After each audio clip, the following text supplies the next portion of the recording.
everybody. My name is Diana. I am a therapist and a new mom.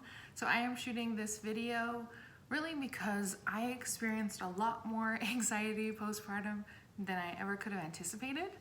I've worked with clients postpartum and dealt with anxiety and depression and all of that, so I kind of knew what could happen, but I just did not expect it to be as bad as it was as far as anxiety.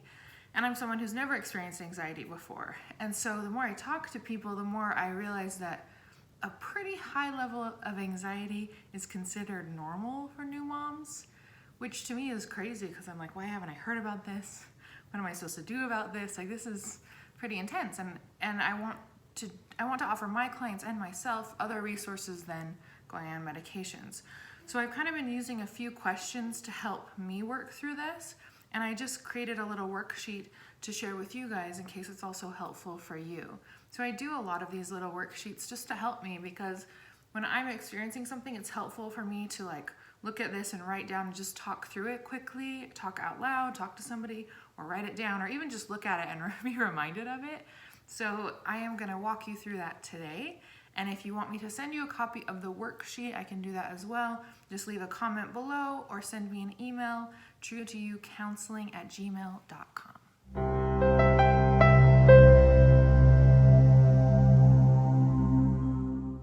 Okay, so let's dive into the worksheet. So I kept this one pretty simple because, as you all know, if you're also new moms, we have no time, right? So it has to be pretty simple so we can get on about our day. So this is what it looks like. If you can see it, it's too bright. As I said, I'll send this to you. I just want to show you kind of what it looks like. So there's just like 5 kind of questions that we walk through. So the first one is, what am I worried about? And this is where we try to be specific. If we're experiencing a lot of worries, we list them out, and we don't worry about if they sound crazy or not, because if you don't want to share this with anybody, you don't have to. So don't judge yourself with this. And I do this sometimes just when I'm feeling particularly overwhelmed and I list all of my anxieties out, or I just pull it out and I work through it really quickly when I'm experiencing like a particular anxiety. So right now we are visiting my parents in Utah, and we are usually, well, this year we're splitting our time between Colombia and Mexico. So they're really warm and humid and nice climates. So since we've been here, I've been so worried that she's gonna get a cold, that she's gonna catch the stupid coronavirus that's everywhere. I'm gonna do a whole another video on how to manage anxiety around the coronavirus, because the media is not helping. Yeah, so I worry about that. I worry a lot more about like traveling or being away from my partner, that something will happen to him. Some of that was also spurred with Kobe passing away and that accident with his daughter. So I just worry about all of that kind of stuff, but I try to be specific. And when you write it out, sometimes it feels dumb, like I'm worried my daughter will catch the coronavirus, or this is literally what I wrote yesterday. She has like dry patches on her legs because it's a lot drier here than what we're used to, and one of them is kind of round, and I'm worried that she may have her dry patches maybe like ringworm or something like that instead of just dry skin and eczema, right? So you write down anything, as crazy as it sounds, whatever it is. A lot of maybe your judgment on you will come up. Like sometimes I'll be like, oh, I think I left that bottle out too long and I still gave it to her, or things like that. Like, you can write down anything. And then the next one is, how likely will these things happen? So how likely is it that she will catch the coronavirus? Like, how likely is it that we will actually, die in a plane crash, or like the crazy things, right? Or how likely is it that me giving her a little bit more water in her formula will, like hurt her, right? Anything like that. If anything comes up, we just want to look at it and we want to try to be non-judgmental, but obviously that's hard. So if we look at it, we're like, okay, if somebody else was telling me this, how likely would I think that it would be for them to have that actually happen? And how would I help them kind of walk through it? And the likelihood of that is really low, right? Which honestly does help me, especially when it comes to SIDS, because obviously SIDS is terrifying, and all the mommy blogs are always going off about, how everyone's having anxiety and they're so scared about it. And I definitely have experienced that too. And I've gotten way too caught up in reading things and researching things, which is also one of my tips to not do. Like, you need to definitely educate yourself, but don't just dive into endless articles or WebMD or blog posts on things that are just going to make you more anxious. Educate yourself on what you need to do and what you need to know, and then stop looking. That's something I've had to do with these things. But the likelihood of that happening to our babies is really low. Not that it doesn't happen to people, it does, but the likelihood of your child having this happen or getting all of these things is really low. And I'll get into some affirmations too that can help you if something does happen, or just help you reaffirm that it's not likely that these worries will come true. So the next one is, what do I have control over? Which I kind of just got into a little bit, but what do I have control over? And this is control within reason.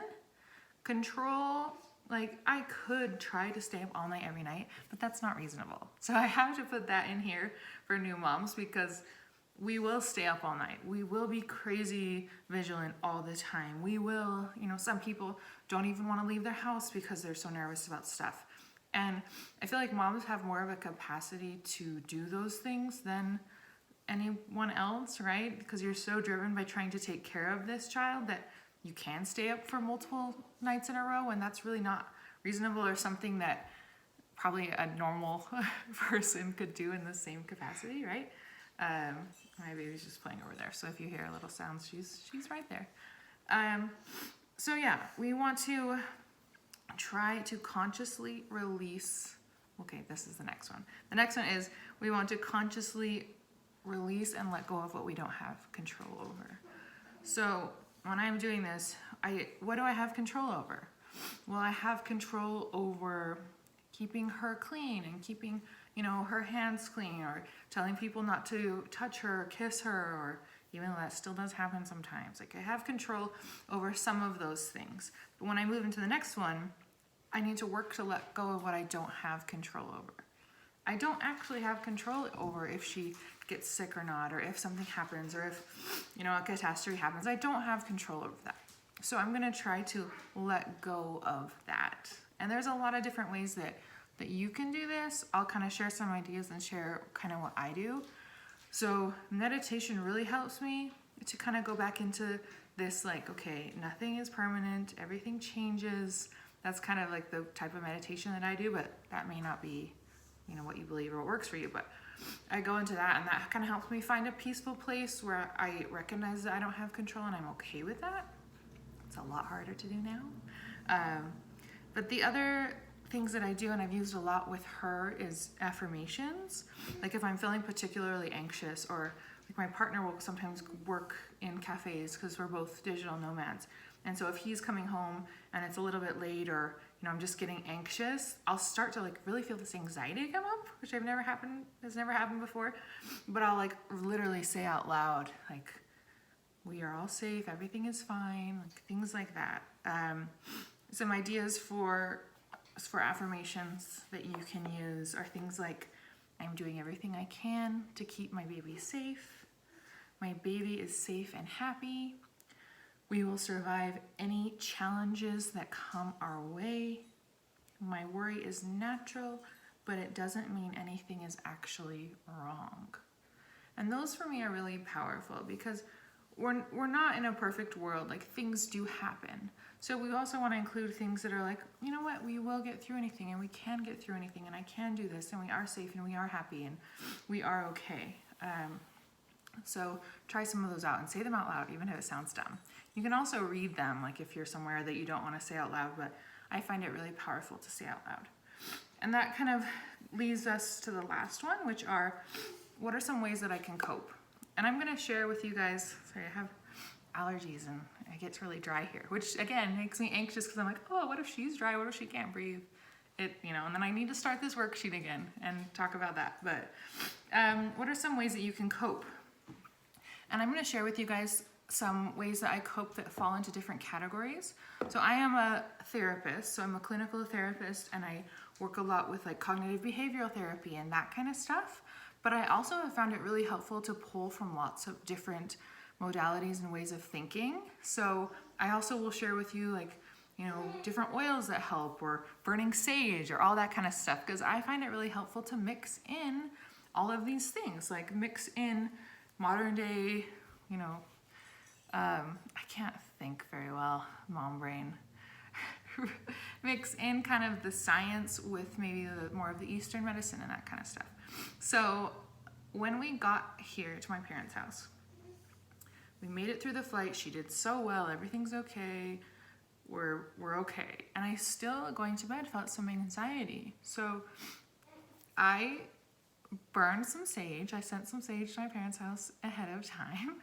And I burned it, and I walked around kind of the room, and I walked around the house, and I just said to myself, what did I say that time? I think I said, we are safe and we are happy, or something like that. I can't remember exactly. I think it was really simple. Like, we are safe, we are happy. We are safe, we are happy. Everything is okay, we are safe, we are happy. You know, things like that. And I just walked around and did that. And for me, outside of, you know, research has shown that sage kills bacteria and does actually a lot of good things. It actually is science-backed more now.